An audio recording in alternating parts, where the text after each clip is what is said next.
Revenge Diaries. They called me into the conference room at 3 p.m. on a Friday. I knew what was coming. What they didn't know, I'd been preparing for this for 6 months. This is the story of how I became redundant. Not because I wasn't good at my job, not because the company was downsizing, but because my manager wanted to hire her cousin, and she assumed that being friendly with the CEO meant she could ignore the 47-page employment contract our legal team had drafted. She was wrong. But I'm getting ahead of myself.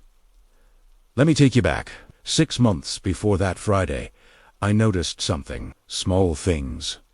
At first, Sarah, that's what I'll call my manager, started scheduling meetings without me. Projects I've been leading suddenly my input was being, let's say, rephrased in emails to upper management. I'm not paranoid. I'm observant, so I started documenting. Every meeting I was excluded from, every time my work was credited to someone else, every policy change that seemed targeted at me. And then I did something most people don't think to do. I reread my employment contract. Every single page, every single clause. Section 12, subsection C. Any termination not related to employee misconduct requires a 30-day transition period, during which the employee will document all job responsibilities, transfer all credentials, and train designated replacement personnel. Early termination without cause constitutes breach of contract. I read that line probably 50 times, and then I realized something. I was the only person in the company with certain credentials. Federal security clearances, master admin, access to client systems, certifications that took months to acquire and couldn't be transferred. If they fired me without that 30-day period, they wouldn't just be breaching my contract. They'd be unable to service our biggest clients. So primera prepa. Read. I sent 3 emails to HR, each one documenting my unique access and responsibilities. I CC'd myself on personal email. I took screenshots. I saved everything. And then I waited. The meeting was scheduled for 3 p.m. Quick check-in. The calendar invite said, just me and Sarah. No agenda. I arrived 2 minutes early. She was already there, sitting at the head of the table. HR director was there too, which told me everything I needed to know. Sarah didn't waste time with pleasantries. We need to talk about your role, she said. No small talk. No setup. Just straight to the execution. I leaned back in my chair, crossed my arms, and smiled. That smile threw her off. She expected tears, panic, begging. Instead, I said, "Go on." She handed me a letter. "Your position is being eliminated," she said. "Effective immediately. We've decided to restructure the department." Effective immediately. Those were the words I'd been waiting to hear. Effective immediately. I asked, "As in today?" "Yes, today." I pulled out my phone, opened my email, pulled up the contract I'd sent to HR. 3 times, Section 12, subsection C, I said, showing her the screen. Any early termination without the required notice period constitutes breach of contract. Damages are calculated as 6 months' salary, plus full benefits, plus any costs associated with the company's inability to fulfill contractual obligations to clients. The HR director shifted in her seat. Sarah's jaw tightened. "Sarah," I said, keeping my voice level, "who holds the master credentials for the Davidson account?" Salenza. "Sarah, who's the only person with certification authority on the federal security clearance systems." More silencio. "Did you even read my job description before deciding I was redundant?" She said the meeting was over. I agreed. I left my badge on the table, walked out, and waited. I didn't have to wait long. I got the first call at 9:47 the next morning. It was Tom, one of the junior IT guys. Good kid. We'd worked together on several projects. "Hey," he said, and I could hear the panic in his voice. "Do you still have access to the Davidson systems?" I paused. Let that question hang in the air. "Tom," I said, "I was terminated yesterday. My access would have been revoked at 5 p.m. He was quiet for a second. Then the client called. They need an urgent security update. Nobody here has the admin credentials. I took a breath. That's because I was the only one with those credentials.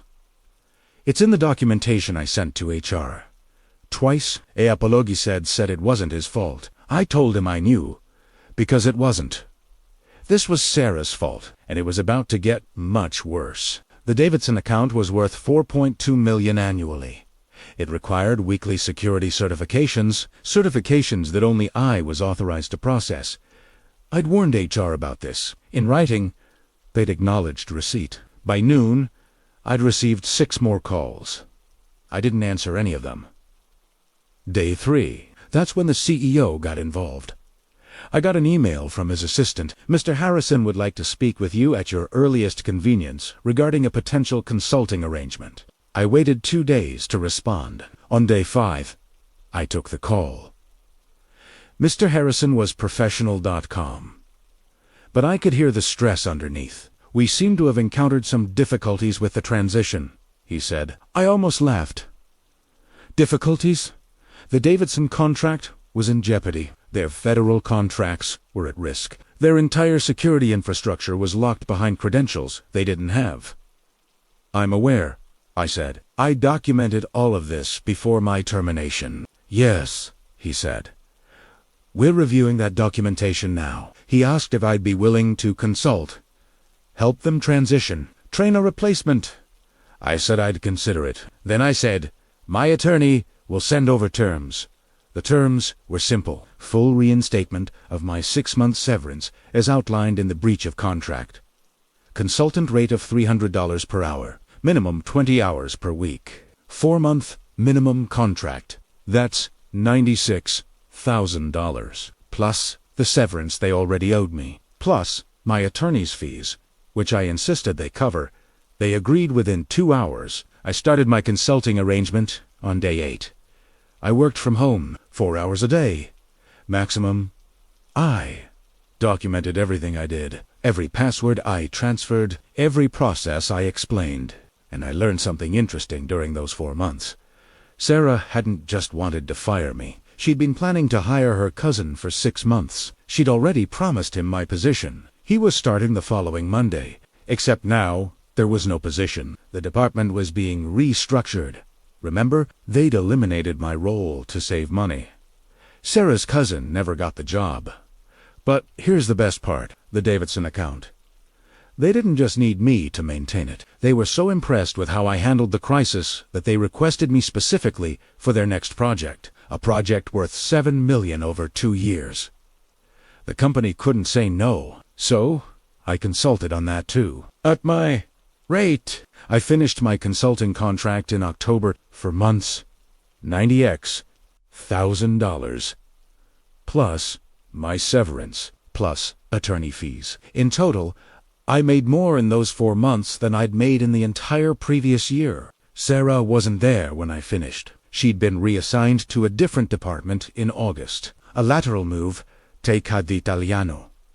But we all knew what it was. She'd cost the company hundreds of thousands in emergency consulting fees, nearly lost their biggest client, and violated employment law in the process. Her replacement reached out to me during my last week, asked if I'd be interested in coming back full-time.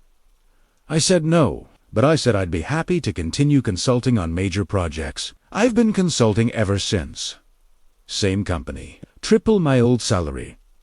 I work from home, set my own hours, choose my projects.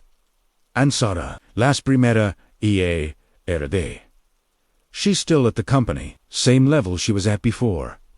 She tried to hire her cousin last year, different department. They didn't approve it. Here's what I learned from all of this. Your employment contract isn't just a formality. It's a legal agreement, and if your employer violates it, you have options. I learned that documentation is everything. Those 3 emails I sent to HR, those read receipts. That was the difference between he said, she said, and a clear-cut case of breach of contract. I learned that most managers don't actually read employment contracts. They assume they can fire anyone, anytime, for any reason. In at-will employment states, that's mostly true. But there are exceptions. And my contract had very specific exceptions. And I learned something else. Revenge isn't about being petty.